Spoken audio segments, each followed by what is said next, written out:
Whoa, breaking news from the NBA official press release March 9th, 2023, that they have launched a strategic partnership powering next generation tracking technology with Sony's Hawkeye Innovations.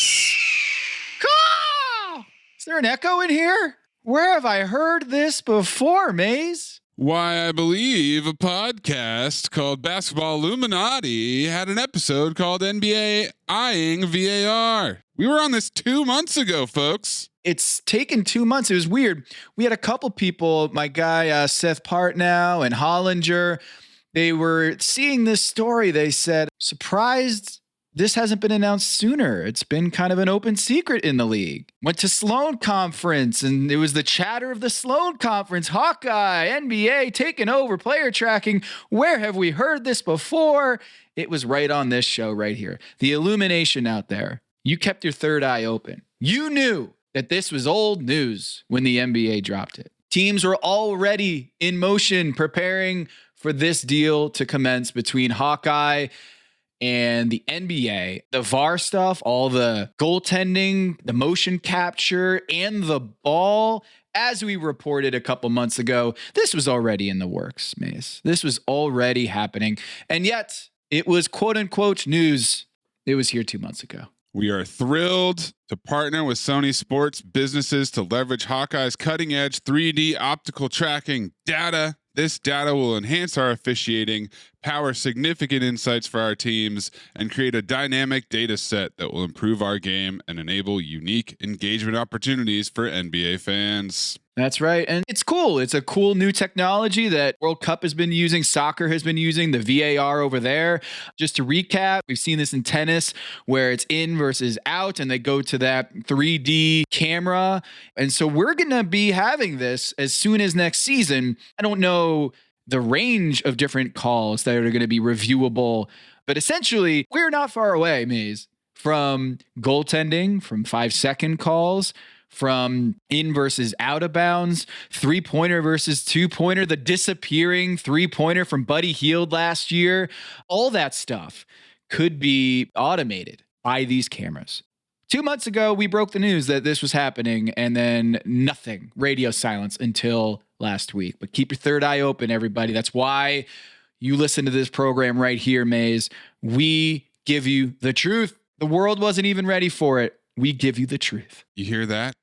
That's our own horn tooting. My assignment: uncover why the association inspires more conspiracy theories in volume and salience than any other U.S. sport. You've heard of the Illuminati. The truth is out there, but so are lies. Your eyes can deceive you. Don't trust them. The NBA has always been controlled by about 8 people. Denial is the most predictable of all human responses. If you're only using 10% of your brain, you don't even know that you're using 10% of your brain.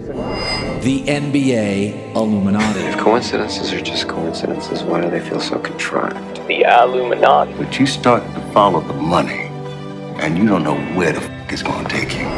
It is unspoken. They have influence among other players. The NBA Illuminati. I don't have time for your convenient ignorance. Maybe I'm a conspiracist now as well. That's all it took. Oh, we got books, we got schools. You saw a video on YouTube. My eyes, sir. I've never used them before. We are the Basketball Illuminati.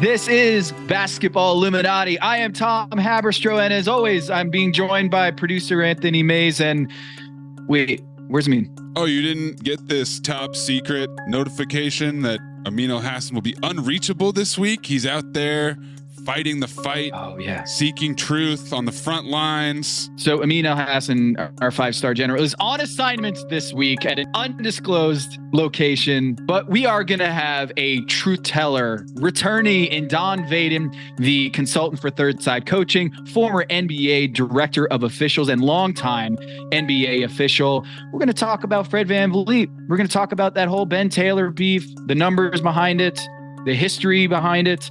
We're going to also talk about what do you do when there's a escalating brawl, or I shouldn't say brawl, an altercation between two players. What are you supposed to do? We're going to talk to Don Vaden about that.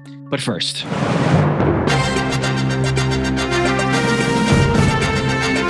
You are listening to The Agenda with Tom Haberstroh and Amin Al-Hassan. all right, Maze, Amin is out indefinitely, right? Out indefinitely. At least one episode. At least one episode. I think he's seeking a platform in Florida right now. The Le Batard show. He's going down to Miami to be on the Le Batard show at this moment. Some counseling from Stugatz. That's right. This is the new thing in the league, is the indefinite absence. Personal reasons.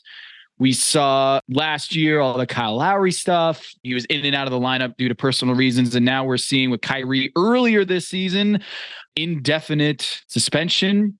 And then there was like 6 protocols that he had to fulfill in order to get back onto the floor. Now we're seeing with Ja Morant with the Memphis Grizzlies, after brandishing a gun live on his own Instagram, the team came out and said he's going to be gone for at least the next 2 games. That was last week. And now he remains without a timetable on a return to the NBA season. What is going on here? The whole indefinite thing, it just feels so soft. Back in my day, you'd get hit with a 50-game suspension or a 10-game suspension. But now they've got these indefinite absences. I think because of this, I don't know what you want to call it, player empowerment, or whether it's the CBA negotiation is happening right now and they don't want to ruffle any feathers in the union and stoke any fires with the CBA talks that are supposed to be wrapped up. The deadline is at the end of March. And maybe the NBA doesn't want to come down hard, or the players union's like, hey, you better not hammer our players right now and jeopardize this whole deal that we've got. We're at the 1-yard line here. Don't mess us up. I don't know if that's what's happening here, or whether the league is putting it on the team to adjudicate this. The league has not come out and said Ja Morant is suspended for 20 games. They've opened an investigation, but they have not come out and said at the conclusion of our investigation, Ja Morant is suspended for the next 20 games. That has not happened. It is coming from the team. The Memphis Grizzlies are coming out here, and that distinction is important because usually these things are doled out by the league office. You know, like the Indiana Pacers, I do not believe were the ones who suspended Steven Jackson, et cetera, for that altercation, the malice at the palace. It was the league doing that. This is a little bit different. Tom, I'll take it a step further. Gilbert Arenas talked recently on his podcast how David Stern essentially conned him into taking a 50-game suspension. So I got suspended for mental issues, that I wasn't mentally fit, which means I was suspended indefinitely until we evaluate the situation. But all it was to get me out of the media, because the story was too big for 1 or 2 games. What happened? He said, you're going to take 50 games or I'm going to come after your contract. So at that time, you know, I just lost my Adidas deal. And then he's saying, I'm going to take your contract if you try to fight this. I mean, you know, that's a decision I had to make. And it was like, well, all right. I mean, who am I going to fight the commissioner of the NBA at this point? You know, so I took the 50 games and shut the up, you know, and it was like, I'll see you. Hey, nice. Congratulations. I'll see you next season. That was the end of it. That was, yeah. So David Stern essentially strong-armed you into taking that 50-game suspension, allegedly. No. There was no. This is no. We're not gonna do this. Okay, I'm deep. You're gonna take that shit back. You're not air quoting. You're not air quoting. No. He Suge Knight me. He gave me the Suge Knight treatment, boy. It was safe. That wasn't that long ago. No. This was Gilbert Arenas. This was 2010. A bunch of players who were in the league at that point are still in the league. And now it's come to the point where Ja Morant is having an indefinite suspension. We still don't have word as of Tuesday what's going to happen. So the word is from Bam McMahon, Tim McMahon of ESPN reporting that Ja Morant is going to Florida for counseling, and he has left the team in this indefinite absence. That's all we know. To be fair to the NBA, the arena situation happened in December 2009. On Christmas Eve, the NBA announced it was investigating the incident. On January 5th, Arenas was suspended indefinitely, out indefinitely. And then it wasn't until January 27th that Stern suspended Arenas for the rest of the season, which brought his game total to 50 games missed. All in all, the process took 1 month for him to come up with that decision.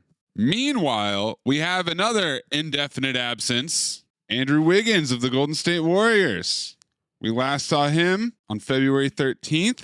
It's been over a month, and he continues to deal with an unspecified personal matter. Steve Kerr said, quote, "We're giving him his space as he deals with something that's way more important than a game." I mean, I understand that you don't want to air some personal stuff or family matters or what have you out in the public, but it only creates more questions. Not specifying what's going on here is creating more mystery. It's why teams put out press releases to get out ahead of a story, is to stop all of the speculation, to stop all the hysteria, what's going on, and stop the excessive questioning.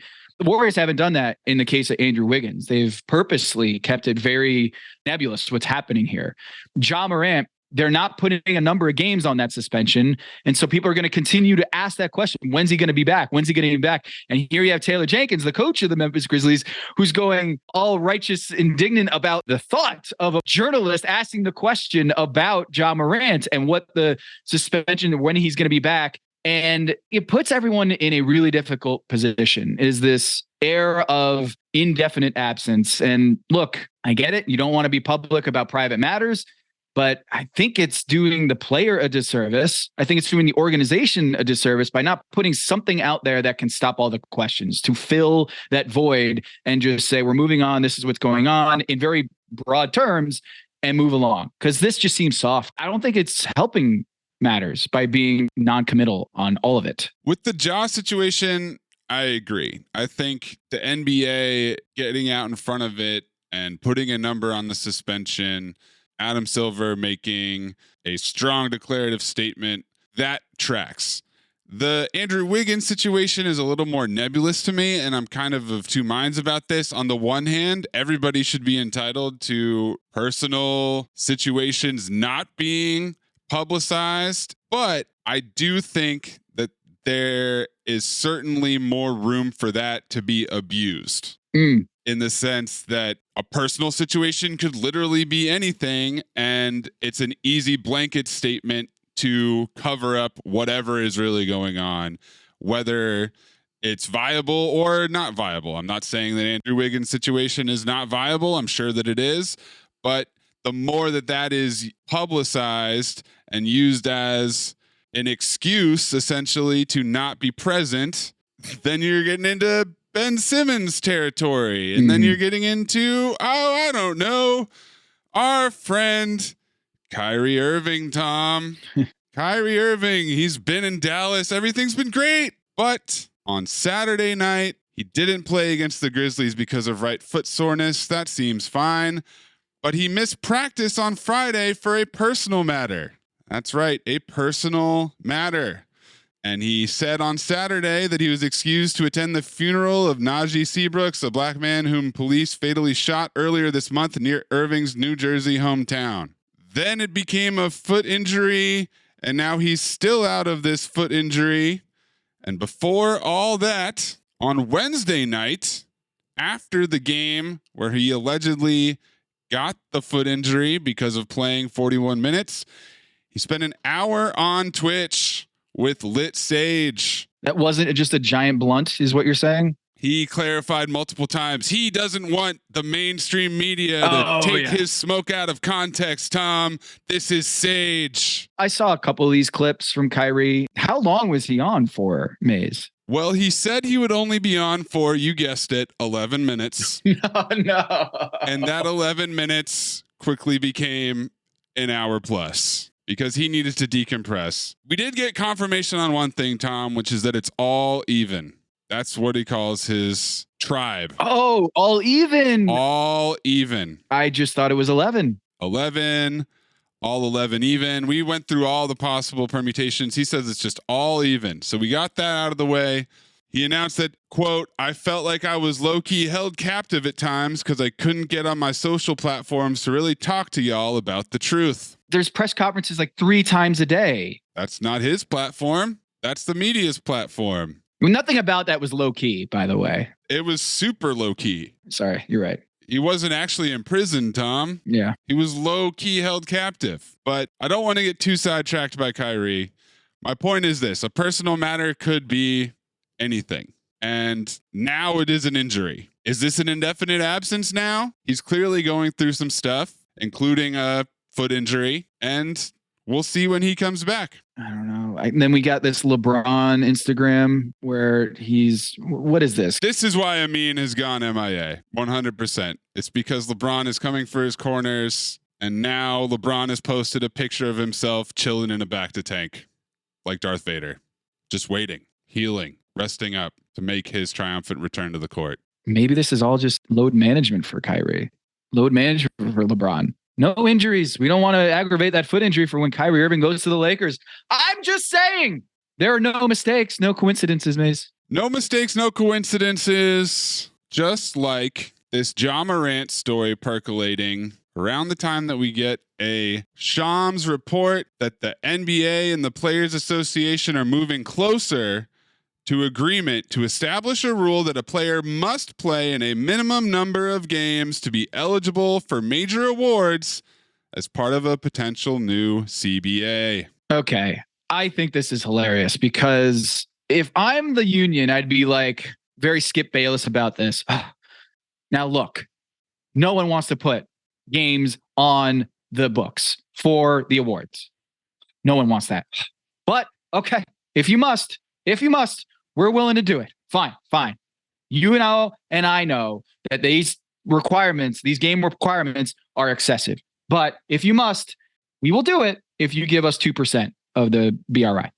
That's what you have to do if you're the union. But I feel like, Maze, that is already baked into the awards. Right. It's unspoken. So I don't see any problem with putting a number on it and saying, let's throw out 50 games. Yeah. The union's like, all right. You have to play in at least 50 games to be eligible for an award. It's already a soft 50 games, for the awards. So for the union, I would use that as bargaining leverage and be like, oh, that is a huge ask for us, but we are willing to put that on the table, 50 game minimum, if you do X, Y, and Z. All right, let's look this up right now. In NBA history, the fewest games won by an MVP was 49 in 1999 for Karl Malone. That season was a shortened season. There's only 50 games. Then you go down to Bill Walton in 1978, played 58 out of the 82 games in 1978. And then you got LeBron, 62 games out of 66 in 2012. And you got Giannis in 2020 playing 63 games. It's already a soft 60 game cap. Yep. For the MVP. Shout out to Bill Walton. That makes it even more impressive to me that he won the MVP in only 58 games. Yeah. So, yes, that's exactly it, Tom. We're already doing that. The voters are already doing that. They're already taking the number of games played into account when you vote for these awards, which takes us back to Ja Morant and his indefinite absence. Oh, yes. Are we going to the Nate Duncan tweet here? We're going to Nate Duncan, who is doing the Nate Duncan thing of taking a news story and thinking intensely about the salary cap applications and the numbers. God love him. Somebody's got to do it. Somebody's got to think this way. And it's him. That's his beat. That's what he does. He's one of the smartest guys, and he's telling you this has ramifications on the team building side, on the cap side. So here's what Nate said. It's hard to imagine him making All-NBA, Ja Morant, which I think would have been likely without these incidents. Not making an All-NBA would cost him about $39 million, reducing his contract from a projected 5 years, $233 million to 5 years, $194 million. We shouldn't be talking about salaries in this situation. No. You know who was probably interested by this? anyone who works with Ja Morant. Everyone in the league is talking about this. Is a talking point amongst executives, about agents, about players.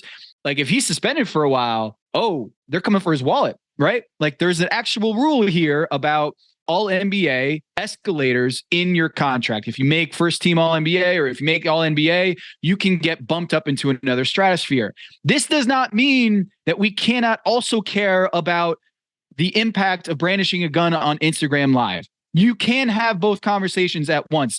A lot of times you can have, hey, it's too soon for discussing about that. There are moments when maybe it might be too soon. When was that video done? A week ago? Last weekend? Yep. When is it going to be okay to point out the salary cap implications and his implications? When is that going to be okay? Nate Duncan is voicing something that already the conversations will be happening around the league. And this falls in the same category of like, we don't need to get up in arms about the league awards having pinned to certain game requirements because it's already built into the CBA too.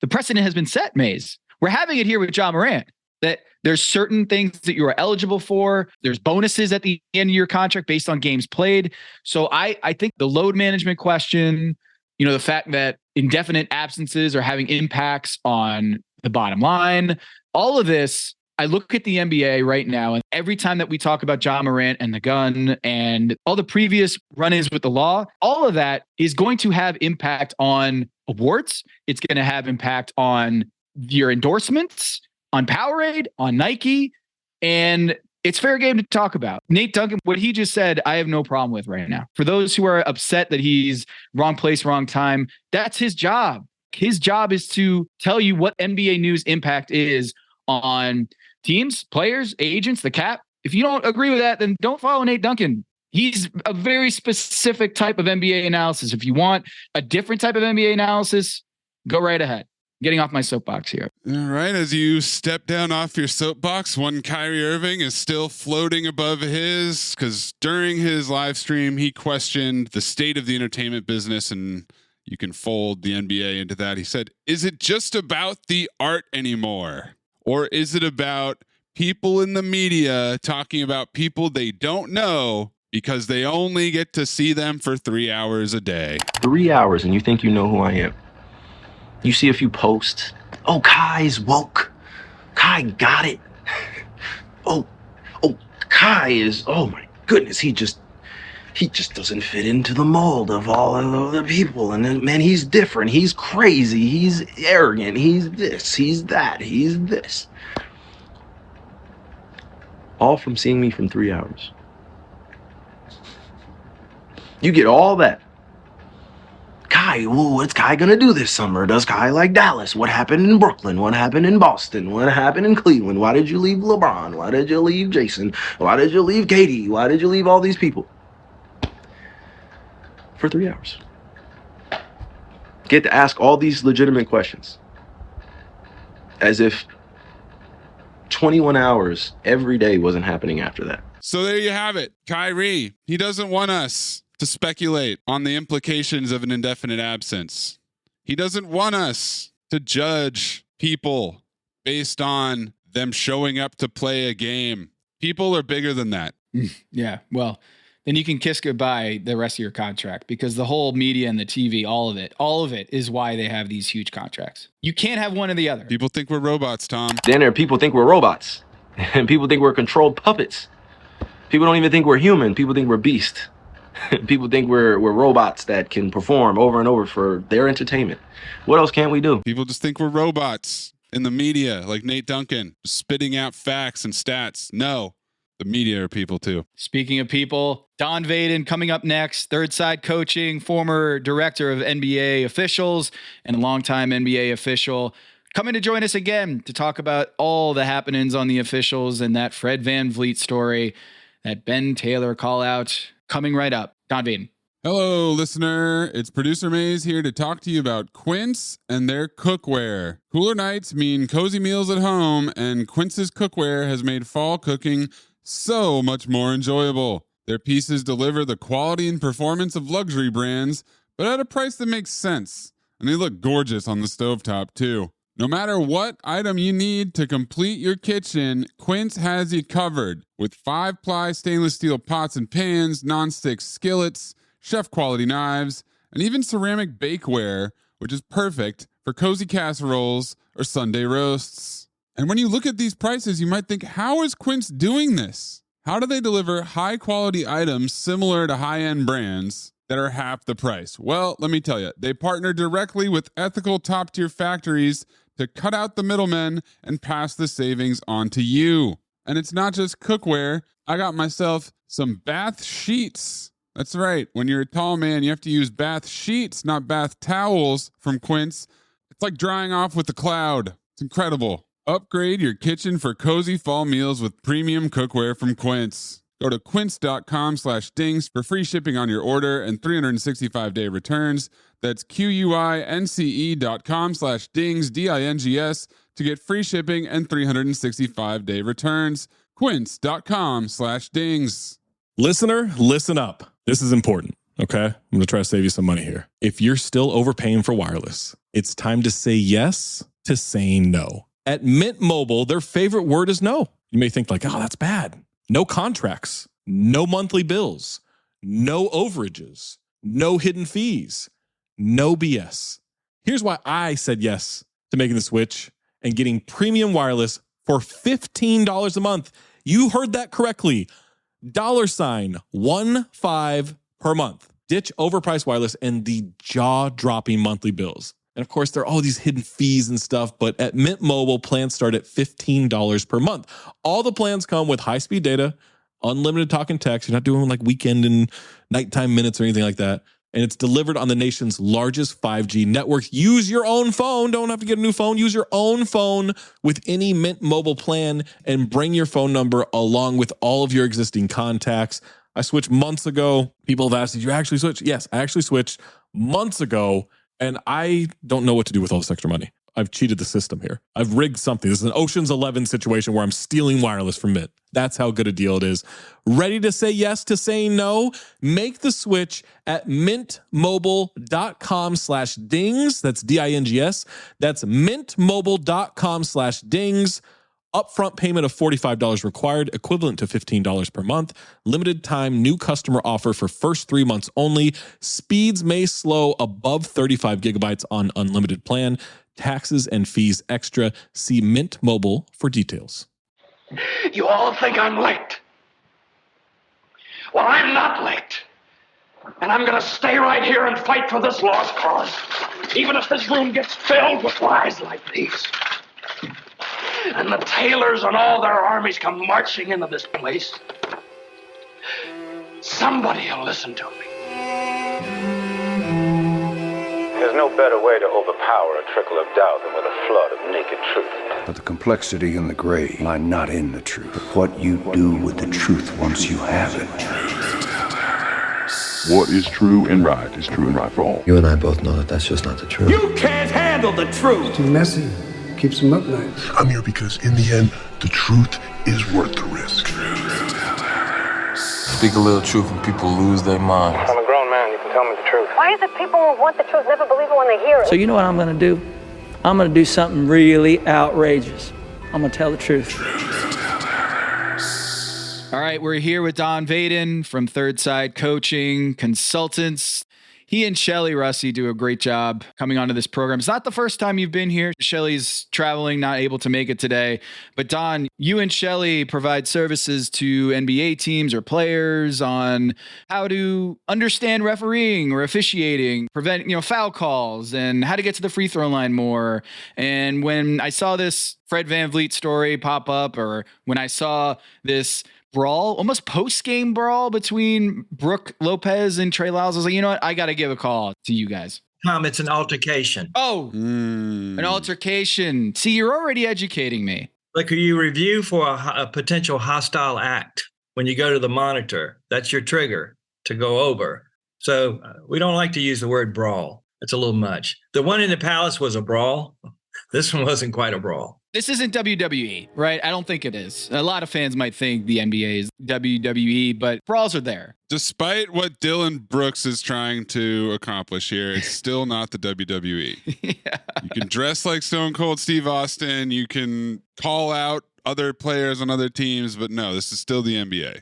And we have altercations. Guys, remember, there was a time where we didn't have flagrant foul. You know, it was either a fight or it was just a regular common foul. So we didn't have replay to go to. I mean, we've come so far. And then guys get suspended or they get fined big dollars now. You know, when they miss these games, fighting has gone away. Very seldom do you ever see a punch. And this year we've seen a few more punches. We've seen a few more people on the edge, and especially at the end of the game. So it's a little different this year, but maybe we can talk a little bit about why it's where it's at. Yeah, so let's go there. For those who don't know, Brook Lopez of the Milwaukee Bucks was being the muscle for Giannis Antetokounmpo late in the game. Sacramento Kings, Milwaukee Bucks, huge game between the two. Giannis is just dribbling out the clock, you know, so we see this every game. Sometimes he tries to miss on purpose to try to get that triple-double, and maybe Trey Lyles didn't appreciate that, Don. Maybe that's what this is all about, is Trey Lyles actually is a triple-double truther, standing up for the sanctity of the triple-double and wanted to take it out on Giannis. You're not going to dribble out this clock without me saying something about that. And he fouled him and got in his face, pushed him. And then Brook Lopez comes in and they're like going at each other's necks. I don't think there was any punches landed, but it became an altercation. And I noticed, I had to make mention of this. My favorite part of this video is referee crew chief Billy Kennedy, because as he's watching this unfold, he kind of takes a few steps back. He's not running into the fire. He's not rescuing or separating. He just takes a couple of steps back and he just watches this whole thing go down as security officials, the coaches, all that, they get out. So I'm wondering, Don, are you a Billy Kennedy, or are you someone who's getting in the middle of it? What was Don Vaden like as an official? Look, your rule of thumb, if you can get there before it starts, like if you can see it happening and try to get there, you try to go. Once it breaks loose, you just do Billy. You just get back out of the way, fold your arms and say, okay, have at it, because the meter's running this whole time. The more it goes longer, the more ejections, the more fines, all that stuff is adding up. And so in the old days, we would have to step back because we didn't have replay. And we had to visualize who came off the bench and who pushed and who we're going to give technicals to. Now you can actually go over and look and re-referee the whole deal again. So you don't have to make a decision on the floor. I think everybody knew that they were gone, but there's different ways that you can handle things. One is get in there before, and the other one, once they start, they're bigger than you are. So there's no way you have any power over them. And you don't want to hold a guy from behind and like grab his arms and hold his arms down, because the guy could punch him and you've got his arms locked. So you don't want to do that either. So if you do anything, you want to grab him around the waist and try to pull him out. But for the most part, they're so big and they're so aggressive going at each other, and they're pissed off at the time. So best to get out of the way and let security and let their teammates help you. Is there a role for referees to prevent this sort of thing? Like, did you feel like you make certain calls in a game, or you would have certain conversations in a game to kind of put out fires that you knew could escalate into an altercation? Well, there's a couple things. You got to know some history. If certain players have a history against each other, you want to know that before you go into the game. So you're just aware, because you don't want somebody to throw an elbow or something and you don't see it. And now you've missed that play. That's one thing. The other thing is the history of the teams playing each other. Is there a history? And this is what you got to know going in. Once you go out there, you have to referee what happens. You can't say, okay, because he's involved, I'm going to call a foul, or because these two are involved, I'm going to call double technicals and throw them both out. You have to go by what happens. You just have to be aware. Now, this game alone, I have no idea if it was contentious throughout and there was, technical fouls before. Or this is a big game, and it was a great basketball game. And to be marred by it at the end was kind of unfortunate. But when you look at Trey Lyles, I've been around Trey Lyles before, and he's so quiet and so mild-mannered. Lopez is pretty much the same way. He's a gentle giant. He's not going to cause any issues. So there had to be something going on. Basketball etiquette is you let Milwaukee run out the clock. Last night, was it a reaction of what already happened? I don't know. Is it something that happened in the past? That, again, I don't know for sure. But I know what happened last night was, double ejections, and there's going to be fines. There could be suspensions because it was pretty aggressive. and it caused a lot of action, a lot of activity. So we'll see. From a referee standpoint, though, while the game is going on, you ask what can referees do? It was always said that you can manage a game by calling personal fouls or technical fouls. Personal fouls keeps everybody on edge because it doesn't allow them to get too aggressive and too rough. You don't want the game to ever get rough. Aggressive basketball is great. Rough basketball doesn't work. That's when tempers can flare and things can get out of hand. Not sure exactly what caused last night, like I said, but a referee has to understand that things are getting on the edge, and how do you pull that back? Most of the time you can do it by calling personal fouls and making them all behave and play by the rules. That's one of the things referees can do to control the atmosphere out there. When I look at this play, you can call a personal foul on Trey Lyles, but it's already done. It's already an altercation. I guess my question is, you said you go into a game and you got to know the beef, if there is any beef between the two teams. Mm-hmm. But did you ever find yourself giving out a personal foul that was a 50-50 call, but you want to diffuse any sort of altercation from bubbling up? Because you knew it was front of mind, like, oh, I know that Draymond Green doesn't like Dylan Brooks. So at the first sign of Dylan Brooks and Draymond Green going at it, I'm just going to pop them with a technical. You may as well pop them during the captain's meeting. If you do it then, they've got to behave the rest of the game. So that's one thing you can do. The other thing is you have to manage that matchup whenever they're together. And there's an issue to start with. There's history, but you can't overreact. You can't just call stuff that's not there. It still has to happen, because then you become a person that's targeting someone during the game, like you're already looking that way. You can't do that. It's got to happen, because this game is completely different than the last game or the social media post or the podcast or whatever happened with them before. That doesn't have anything to do with tonight, but you have to have it in the back of your mind to just be aware, so that especially off ball, rebound, dead ball, that your antennas are up, that anything might happen, and you got to be ready for those. Don, you said you have to be aware of existing beefs between players and relationships between players. Shouldn't you also be aware of existing relationships between the refs and the players, which is what happened with Fred VanVleet? We have this clip here. I mean, I don't mind. I'll take a fine. I don't really care. I thought, Ben Taylor was terrible tonight. I thought that on most nights, couple of out of the three, there's one or two that just the game up, and it's been like that a couple games in a row. Denver was tough, obviously. You come out tonight, you're competing pretty hard. The third quarter, I get a bullshit tech, changes the whole dynamic of the game, changes the whole flow of the game. And, most of the refs are trying hard. I like a lot of the refs are trying hard. They're pretty fair. They communicate well. And then you got the other ones who just want to be dicks and just kind of the game up. Nobody's coming to see that shit. They come to see the players. And I think we're losing a little bit of the fabric of what the NBA is and was. And it's been disappointing this season. You could look up most of my texts this year have been with Ben Taylor officiating. So at a certain point as a player, you feel it's personal. And it's never a good place to be. That's not why we lost tonight. We got outplayed. But it definitely makes it tougher. Where do you even begin with this? Refs and players obviously have relationships. They're co-workers. They work for the same company, which is the NBA. They have the same responsibilities to show up and do the best they can. But how do you manage a simmering relationship between a referee and a player? You can actually schedule meetings between referee and player, referee and coach, and you can monitor that meeting. So at least they're in a situation where it's not hostile and it's not taking anything away from each other. You're just having a normal conversation to see if that works. There's a couple of ways that it works in refereeing is that there's a coaches meeting in Chicago. There would be times that I would have referees that were rated low. We would take those referees to Chicago and mix them with the coaches in a non-basketball, non-game type situation, let them get to know each other off the floor.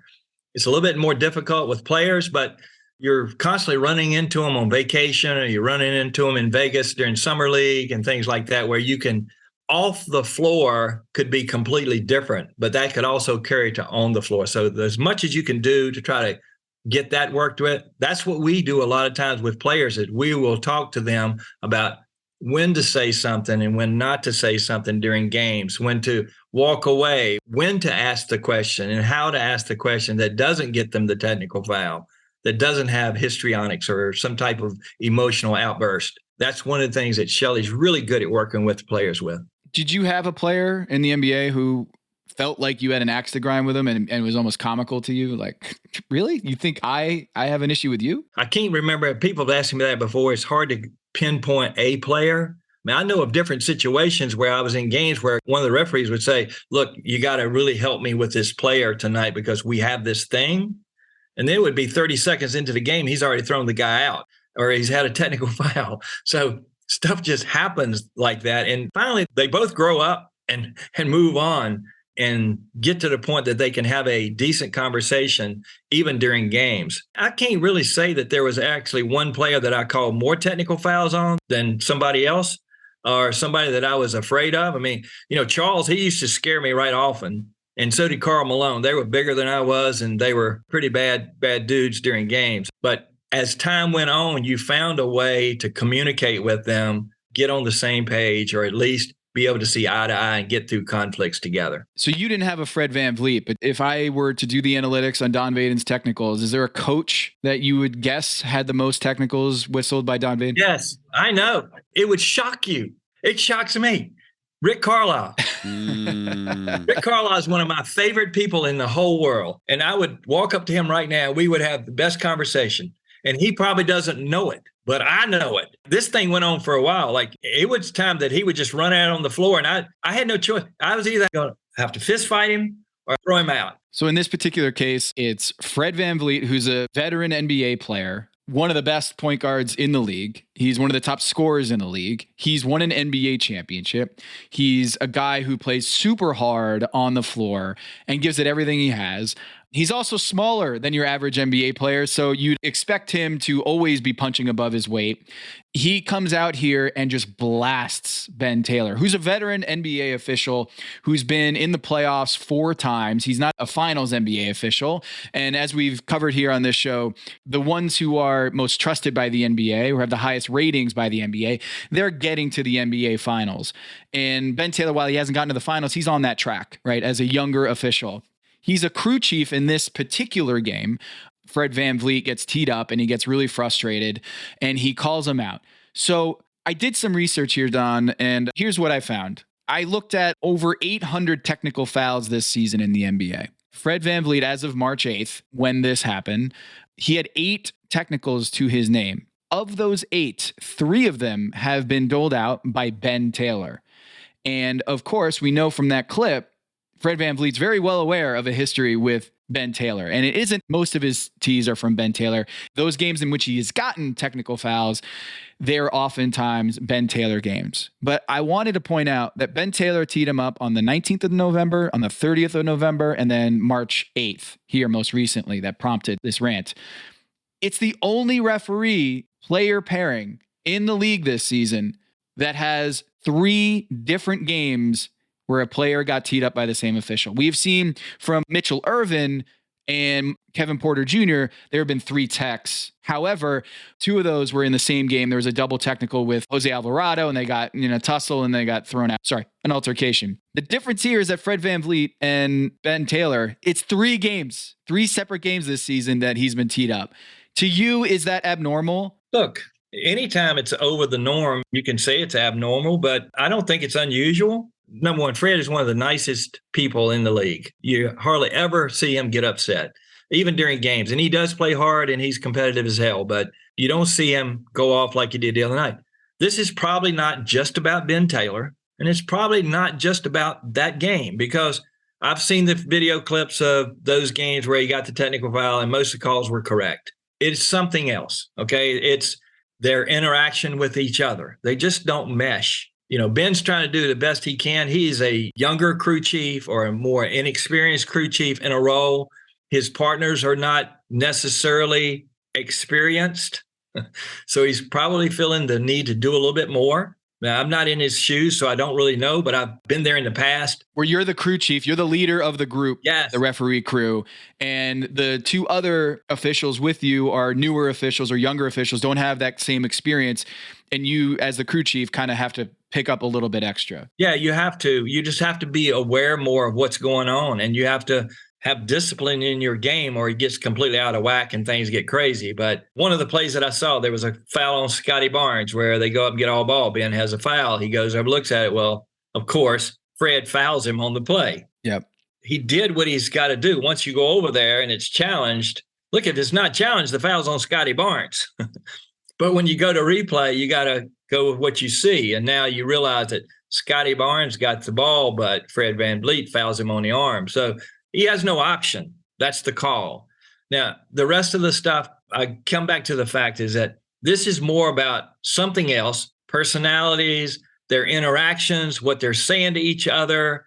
And I think that can be worked out, maybe not on the floor, but somewhere else. And that's up to the league to get them together, or third side coaching, get with Fred and how he can work with Ben in a different way to work things out. Because look, Ben's going to be there a long time. Fred's going to play for a long time. So, and Ben's going to be a finals official. He's already a crew chief. He's already working a lot of those games. So eventually he's going to be there, and they're going to be in the league together for a long time. And the league is not going to take Ben off of all games that Fred plays in. Eventually they're going to see each other again somewhere. So they have to be able to work it out and be able to get along, coexist in the same office. I'll see you when you get there. If you ever get there. Well, Tom, that's funny because we talked before about how the league was trying to keep Morant Kogut away from the Warriors a little bit. I didn't say that. Those are the facts. Those are the facts. It's the facts. Whether the NBA purposely kept Morant Kogut and Draymond Green away from each other and had some sort of Warriors suspension for Morant Kogut, I don't know. I'm not saying that. I'm just pointing out it was the only team that Morant Kogut didn't officiate that season, and it was the only official that Draymond Green didn't see that following season. Tom, I'm okay with that. There's no use of putting the two guys together if Draymond thinks that he's got an issue, because it hurts the Warriors. If Draymond has this issue with Morant, he probably has issues with more than Morant, but if he had issues with Morant, it's better to take him out of the game. There's plenty of other teams to go work. It's also better for Morant. Yes, it's better for Morant because right off the bat, as soon as something happens, Draymond's going to go after Morant. Now Morant's got to make a decision.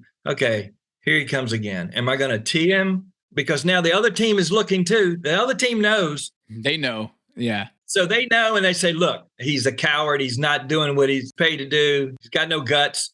It's a double-edged sword. I don't know. He's got 29 other teams you can put him in. So put him there. I mean, there's been a history of it all through time. Right. So the whole Charles Barkley, Mike Mathis, or Joey Crawford and Tim Duncan, like that sort of thing. All of us have these conflicts with players from time to time. And so sometimes it's best to have a little distance in it, because by the time they get back to playing again, that player's already pissed at somebody else. They're not so pissed at you anymore. You got to look at it that way. So creating some space, not always a bad thing. Don, I want to ask about part of Fred's comments, which actually echoes Shaq's comments once upon a time, the idea that no one is at these games to see the referees. They was starting to wonder why the league is losing money. That's why. People pay good money to come watch the athletes play. They try to take over the game. Shaq, we're on live. I know. That doesn't seem fair to me, Don. I think the refs are really, for the most part, trying to do their job and stay out of the way as best they can. But has there ever been, in your experience, a ref who is making a call for show? It doesn't do them any good. You get graded on if they're right or wrong. I think the one thing to remember is referees are not there to be the show. But there are times that you have to make calls. There's times that you're going to have to make a call that even before you make the call, you're saying, this is going to cause some grief here. And it's going to all come down on me. But I have to make this decision because it's the right thing to do for the game right now. Even at the end of the game, people say you can't make that call at the end of the game. Well, if you let a play go and you know it's a foul because you're not supposed to make that call at the end of the game and it decides the game, you made the error. Then you're deciding the game by that. Yeah. You go in the last 2-minute report and, everybody knows that it was you that made the mistake. So with gambling the way it is these days, right up to the very end, that take foul last night at the end of the game could have been important somewhere because it's 2 free throws with Giannis. Not that he may hit both of them, but he's going to be at the line shooting 2. And whatever happens with the spread, and that happens every night. There's a take foul at the end of the game that may change, may not change. As a referee, you have to referee the game right up to the very end regardless of what happens and regardless of what the score is, because somewhere it matters. They're betting on players per quarters and quarter scores and things like that. So everything matters. It's even more so important than ever before. What about the fine? So he was fined $30,000. And I know you've been in those discussions at the league about fines. You were the director of NBA officials for several years. So you know how these things get doled out. I was actually kind of surprised that he didn't get a larger fine. I think a lot of people were surprised he didn't get suspended because not only did he call out Ben Taylor, he did so with profanity and he went in. Like, he didn't just say it once, he just kept going. He did say some nice things about referees in general, but I didn't know if that did enough to warrant just $30,000. And so how does that work in your experience?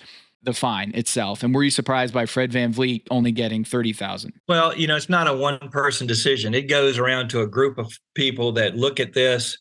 They look at old video of previous fines and see where it kind of falls in with all that. So let's say all the fines have been $20,000. All of a sudden, you give him a $75,000 fine, or you suspend him for a game. Because other teams are going to go back, well, this is what you did with this guy. This is what you did. And with social media now, everybody knows everything that everybody's ever said. So they have to be fair in their assessment of it. Right. They have to be consistent with it. If he does it again tomorrow night, it's probably going to be a lot higher. Okay. But if you think about Fred, he's never really been in the media like that in a negative way ever. And he's speaking up for more than just himself.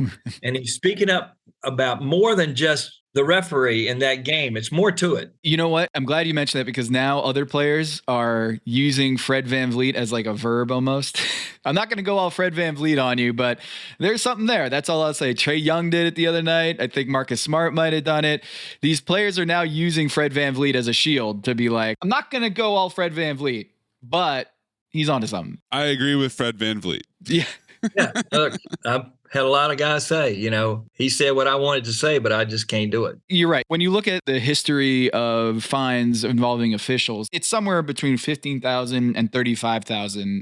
Whether it's contact with an official or calling out officials. Last year, Monty Williams and JB Bickerstaff both called out officials and they both got hit with $15,000 fines. So VanVleet's, it's not $100,000, it's not 15, it's somewhere in between. But to me, these guys are making so much money, Don. Don't you feel like the fine should be pegged to the salary cap in some way? Because Fred VanVleet makes $21 million this year. A $30,000 fine is the equivalent of someone who's making $100,000 getting hit with a $100 fine, a parking ticket, essentially. It matters somewhere, okay? Because let me tell you, I had a game one time. I had Alvin Gentry and Doc Rivers were the two coaches, and they were yelling at my partners. And so the half ended and they went to the locker room and I walked over to the scores table and said, I have a technical foul on both coaches and you're going to go tell them. And I told my partners, I said, now we're going to look and see how they react when they come out. I said, I can't wait. So as soon as they both come out, they're both yelling at me, right, for giving them a technical foul. So it was funny as hell. So the whole second half, they were all apologetic. At the end of the night, I ended up calling the office and said, look, I want to take away the technical fouls. I'll rescind the technical fouls. I would give them their money back. There's no free throws or anything. I just don't want to have them fined. The next time I had Orlando is where Doc was coaching. There was this lady standing on the baseline waving for me to come over. And I was like, who the hell is this woman? But I'm going to go over and be cordial. So I walked over and she said, I'm Doc Rivers' wife. And I want to say thank you for getting the fine rescinded because it was right before Christmas, She went through the whole thing. So it's a big deal to somebody. This $35,000. I mean, $35,000 would be huge for us, no matter how much they're making. Okay. Last question before I let you go here. As a fellow referee, are you going to now retaliate by being harder on Fred VanVleet because he did that to your colleague? That's one thing I give Fred a lot of credit for is that he did that knowing that could happen, that they could take it out on him. Look, referees get judged for every play they call and stuff like that. And it is hard. Back in the day when we didn't have analytics and we didn't have graders and, we didn't have directors, group supervisors and things that you have now that are like monitoring every play and you have the replay center that's watching every call.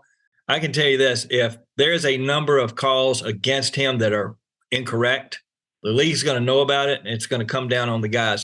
The referees, men and women, they feel the same thing, that they have to be right They can't just go in and target Fred and say, I'm not going to give him calls because of what he said. It's like any other game. That game is over.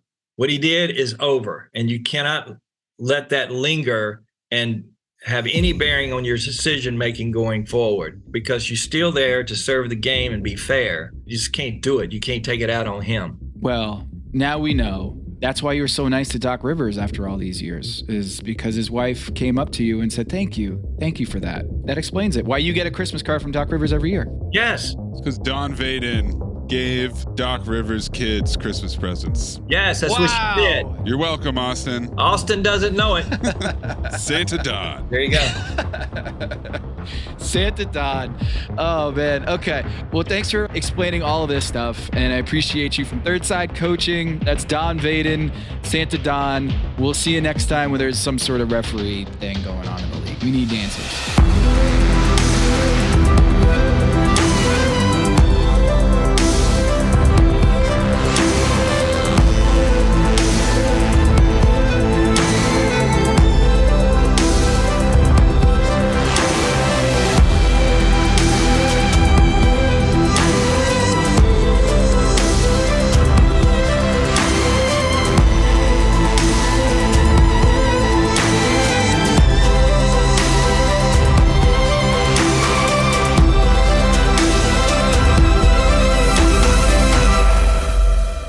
Tom, it's really a shame we don't have football Illuminati right now to talk about all of the chaos that Aaron Rodgers is wreaking upon the NFL with his teasing of the Jets franchise, his demands. They signed Alan Lazard, and then reports are coming out. They're going after Randall Cobb, and he wants them to get Mercedes Lewis, and he's giving them a wish list. And all I see in the replies everywhere I go is, now, why would they do that? Windy with his little windy fingers, just windshield wiping back and forth across my timeline. Knowing Brian, he hates this stuff. He hates it. He did a really good bit. Like, that is such meme material, that Utah Jazz, Royce O'Neal. Now, why would they go ahead and do that? That was amazing acting, amazing performance art. But the fact that this happens all the time and people in his life are probably sending it to him every day. I was just watching this soccer game and someone pointed, I saw Brian Windhorst's face on the soccer tweets. Like, I'm guessing he's just tired of that by now. But I'm just really bitter that it's his face and it's not our show. Yeah. You know, we missed an opportunity here. To make a meme? To make a meme. Not a meme. A meme. Yeah, we've got a meme. We got a meme, but not a meme. Not today. But usually we have a meme. Yeah. Oh, you wanted a meme. We also don't have a meme either. We don't have a meme. We got Angel cranking out these amazing arts every week, but none of them are a meme. Not a meme. I mean, we missed the opportunity to get a meme. It's always been our dream to get a meme. We just need to start football Illuminati. That's what we need to do. We got to do it before Aaron Rodgers retires. He's our Kyrie. He's our Kyrie. He's all even. He's our gateway drug to the NFL Illuminati.